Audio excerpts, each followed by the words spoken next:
Hai teman-teman di seluruh Nusantara, pada kesempatan kali ini saya akan melakukan perbaikan kulkas LG 2 pintu dengan keluhannya adalah tidak dingin pada kedua ruangan maupun pintu atas dan pintu bawah. Baiklah, saya akan coba cek dulu untuk bagian pintu atas yaitu ruangan freezer. Di sini keluhannya tidak dingin sama sekali, sehingga tidak bisa membuat es batu. Sedangkan di sini di ruangan ruang refrigerator ini juga kurang dingin, sehingga untuk menyimpan bahan-bahan makanan itu menjadi rusak. Baik, kita akan coba amati di bagian belakang kulkas ini. Kita akan melihat dan kita cek. Baik, ini di bagian belakang di sini nampak untuk kulkas ini modelnya adalah GNV 222 RLT dengan arus pengenalan ini sebesar 1,18 ampere. Dan di sini semua jelas spesifikasi mengenai kulkas ini. Dan untuk diagram kelistrikannya di sini menggunakan sistem 1.3. Jadi untuk instalasi sirkuit kelistrikannya menggunakan sistem kelistrikan, yaitu sistemnya adalah 1.3 yang mana kita kenal sering kita ketemui, yaitu sistem 1.3 seperti ini. Dan saya coba intip lagi ke dapur pacunya. Oke, di sini untuk mesin kompresornya menggunakan MA53LHJG, kategorinya 1/6 PK ya ini. Dengan 1/6 PK sudah mampu. Dan di sini ada box kabel, nanti kita akan coba cek. Dan di atas mesin terdapat tampungan air. Nah, di sini kita akan coba lepas dulu penampungan air ini supaya tidak menghambat dalam proses pengecekan kita.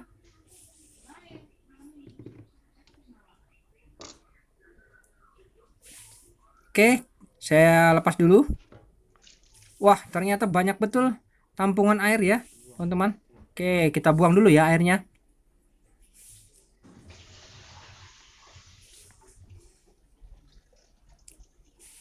Baik, setelah itu kita bisa lakukan pengecekan awal. Kita lakukan pengecekan awal pada bagian sini. Di sini ada box pengkabelan di sini. Sepertinya di sini terdapat timer ya. Timer. Kita akan coba cek timernya ini.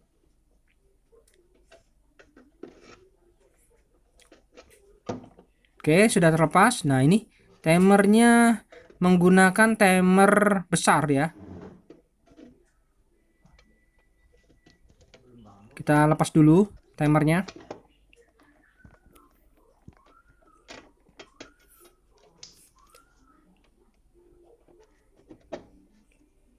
Untuk timer ini sistemnya sistem 1.3.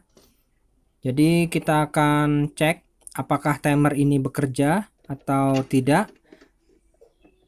Nah, ini bentuk timernya seperti ini. Wah, ternyata besar ya bentuknya. Nah, ini namanya timer defrost atau defrost timer, sama saja. Dan nanti kita rasakan apakah timer ini bekerja atau tidak. Sebaiknya kita coba masukkan sumber arus. Nah, ini saya coba masukkan sumber dan kita rasakan apakah ada getaran atau suara. Nampaknya tidak ada, teman-teman. Saya tidak merasakan ada getaran ataupun suara pada timer ini.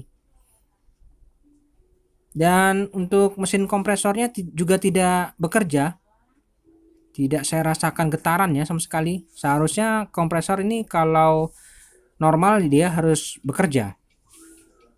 Oke, nanti kita kembali lagi ke timer dan selanjutnya kita amati tidak ada kabel yang putus juga ya.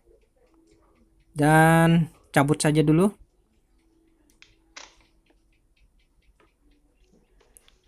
Oke, sudah tercabut. Dan sekarang kita beralih ke bagian ruang freezer. Nah, di ruang freezer ini kita akan coba buka. Di sini ada skrup. Namun sebelumnya kita lepas dulu aksesoris yang menghalangi di bagian atas ini. Nah, ini kita lepas dulu sehingga kita baru bisa melepas skrupnya ini. Karena skrup yang tadi terhalang ya.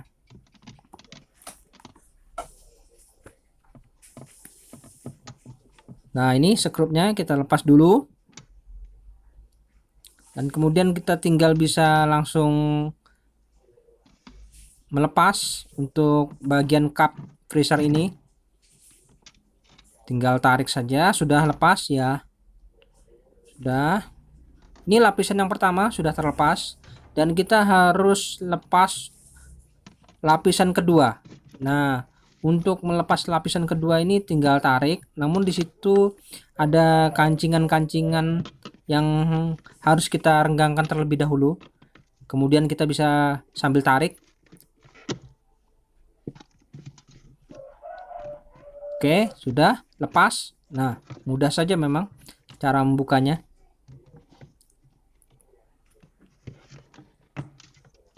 Nah, di sini sudah nampak ya. Di sini nampak fan motor. Ini harus kita cek juga. Fan motor dia harus berputar. Dan di sini terdapat evaporator. Di sini harus terdapat butiran salju pada saat kompresor bekerja. Baik teman-teman, untuk lebih jelasnya kita coba lakukan pengecekan dengan kita berikan arus. Saya colok dulu.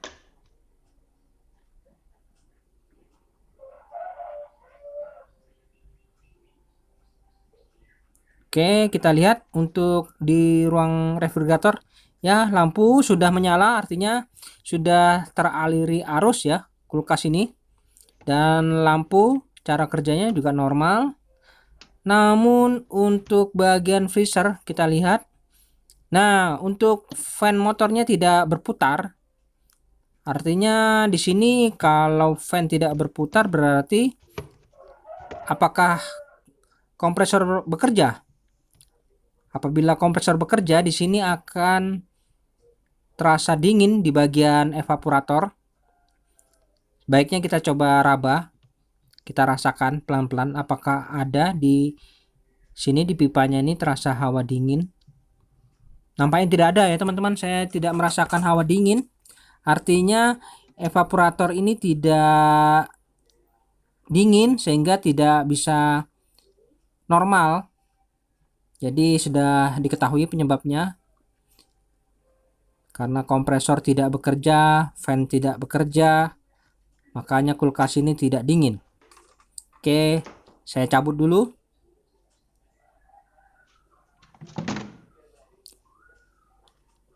Dan untuk bagian freezer di sini, kita harus cek detail ini, apa saja komponen yang ada. Nah, ini untuk soket kita lepas dulu. Soket fan motornya. Kita akan coba cek lebih detail untuk pengecekan komponen-komponen apa saja yang ada di daerah freezer ini.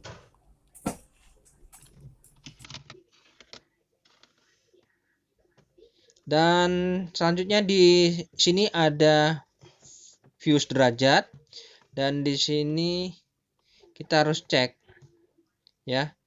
Di sini ada ini kita coba lepas dulu soketnya. Di sini ada beberapa kabel. Ini ada 6 kabel yang harus kita cek ya. Nah, ini. Jadi masing-masing kabel ini ada bagiannya sendiri.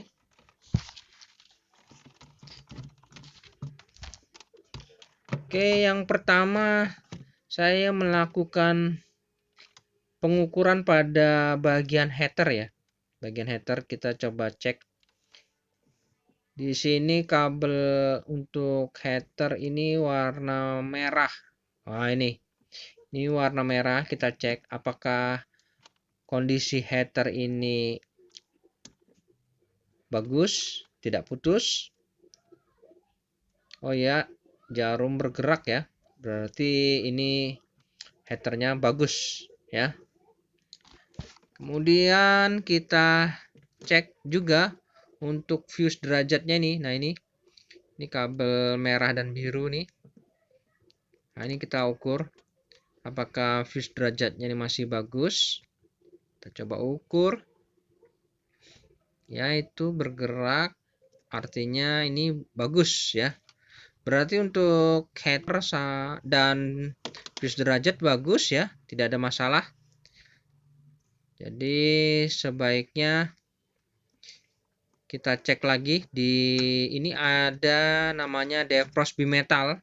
Nah, ini defrost bimetal baiknya kita ganti. Kita ganti yang baru saja.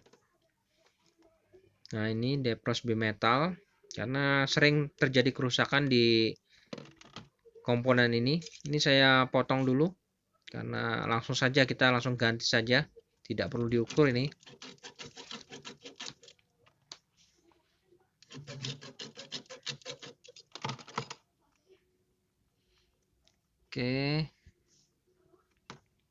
Oke, sudah terpotong. Nah, ini saya vonis rusak ini ya teman-teman. Jadi kita langsung saja lakukan penggantian. Untuk ini saya sudah siapkan penggantinya, yaitu defrost bimetal. Nah, ini kita ganti dulu ya.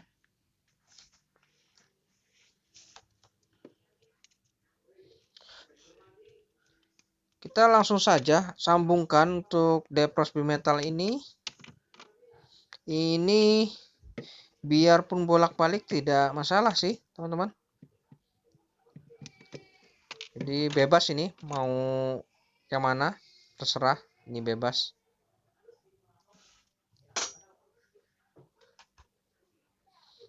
Oke, langsung saja kita langsung lakukan penggantian, yaitu untuk defrost bimetal ini.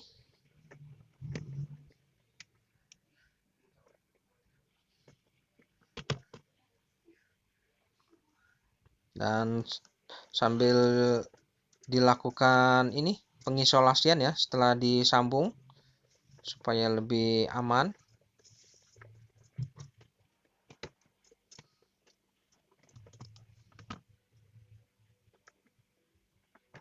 Nah, ini satunya.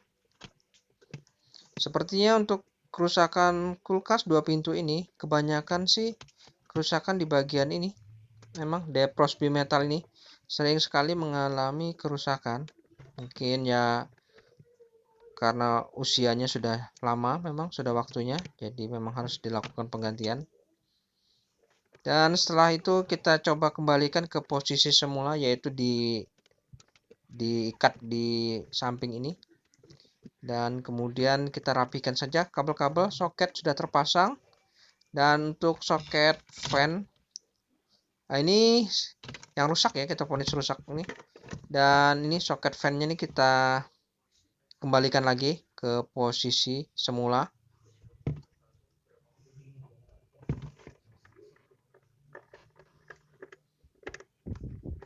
Oke, sudah terpasang soketnya. Dan kita langsung saja tutup ya, cup ini kita langsung tutup saja karena kita sudah tidak perlu lagi melakukan perbaikan di sekitar sini, sudah cukup.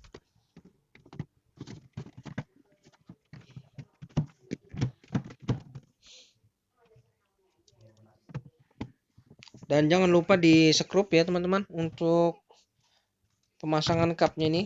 Dan segala aksesorisnya kita langsung kembalikan saja. Pastikan jangan sampai ada yang tertinggal. Nah, ini kita rapikan, kita bersihkan.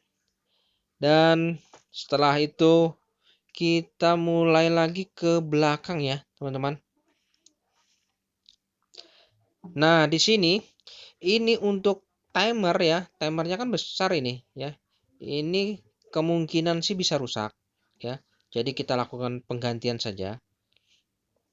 karena kebetulan saya nggak punya sih yang besar gini ya. Tapi tidak usah khawatir. Ini bisa kita ganti dengan timer yang biasa saya ganti. Nah, ini saya punya timer tapi kecil ya. Gimana caranya supaya ini bisa menggantikan timer yang besar ya. Oke, tidak masalah, timernya sama. Jadi bagaimana caranya? Oke, simak terus ya, teman-teman. Di sini ada soket-soket kaki ya. Di sini juga ada soket kaki ya. 1, 2, 3, 4 ya. Sama, 4. Jadi tidak ada bedanya. Tapi bagaimana caranya ya? Ikuti terus tutorial ini supaya kalian bisa. Caranya gini. Kita lepaskan dulu soket yang paling atas ini. Nah, ini ya. Kita lepaskan soket yang paling atas ini. Kemudian ini kita pasang ya di soket di timer yang kecil ini. Kan ini bisa terpasang gini. Tapi kendor ya teman-teman, masih kendor ya. Jadi kita harus kencangkan ini ya. Ini kita taruh di soket ini. Kita jepit saja menggunakan tang. Ya, kita jepit sedikit supaya tujuannya pada saat kita pasang ke timer yang baru ini, yang kecil, itu lebih erat, tidak longgar, jadi tidak mudah lepas ya. Nah, seperti ini. Nah, oke. Sudah terpasang untuk satu soket ya. Kemudian kita ambil lagi satu soket yang lain. Nah, ini di timer yang besar. Kemudian ini kita jepit lagi ya. Kita jepit lagi. Setelah itu baru kita pasang di sebelahnya ya, soket nomor 2. Oke, sudah terpasang 2 soket. Tinggal 2 soket lagi. Ya, sudah sama-sama 2 ini. Kemudian kita lepas lagi soket yang ketiga. Ini. Jadi kita jepit lagi ya. Jangan sampai tidak dijepit ya teman-teman, karena nanti akan longgar. Takutnya hasilnya tidak maksimal. Nah, kemudian kita pasang. Oke, sudah 3 soket terpasang. Tinggal 1 soket lagi ya. Nah, ini tinggal 1 soket. Jadi kita lepas juga ini. Oke, jadi jangan sampai salah ya teman-teman. Cara mengganti timer yang besar menjadi timer kecil. Gini caranya.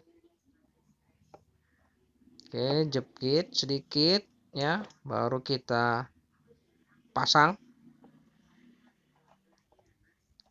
Oke, sip teman-teman, sudah terkoneksi semua ya, semua soket sudah terpasang. Jadi begini caranya.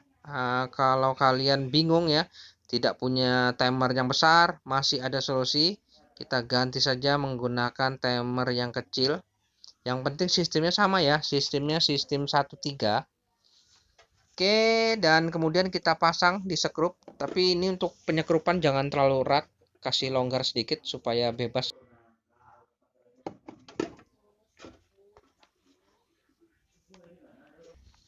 Oke, sudah saya rapikan untuk timer ganti.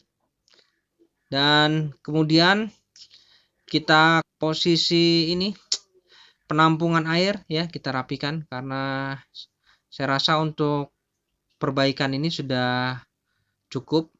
Kerusakannya paling di sekitar situ saja untuk kerusakan seperti ini.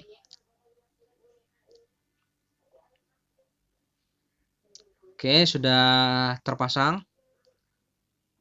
Selanjutnya kita akan coba tes running ya. Kita tes running bagaimana hasilnya.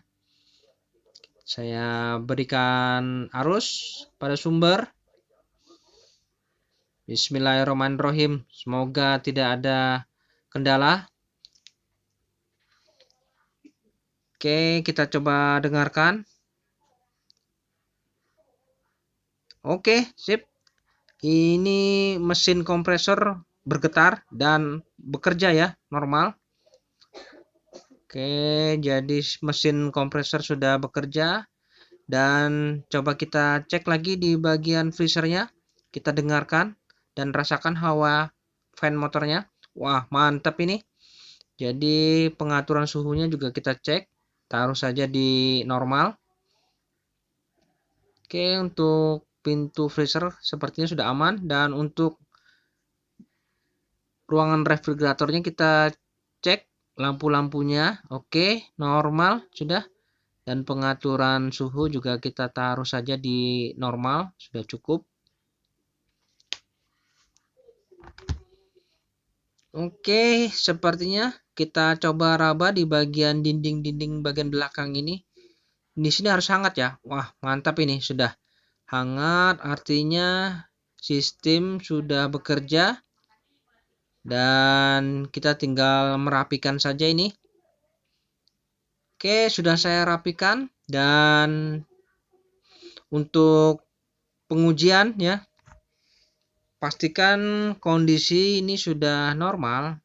Biasa saya melakukan pengetesan, saya berikan air mineral ya, mungkin sebagai pengetesan pembuktian. Nanti kita akan coba cek kembali bagaimana hasilnya. Nah, ini sudah rak-rak sudah saya pasang semua. Ya, sudah nih. Oke, sudah terpasang semua rak-raknya dan di sini saya lakukan pengetesan. Baik teman-teman, kita coba tunggu dalam beberapa hari. Oke teman-teman, setelah 4 hari kemudian saya coba lakukan pengecekan ulang pada bagian kulkas ini. Saya rasakan untuk bagian refrigeratornya ini, ruang refrigerator, saya coba raba ya di bagian. Nah, di sini ada air mineral yang kemarin saya tes. Wah, mantap ini teman-teman. Dingin sekali ya, saya rasakan. Mantap ini di sini. Dinginnya terasa.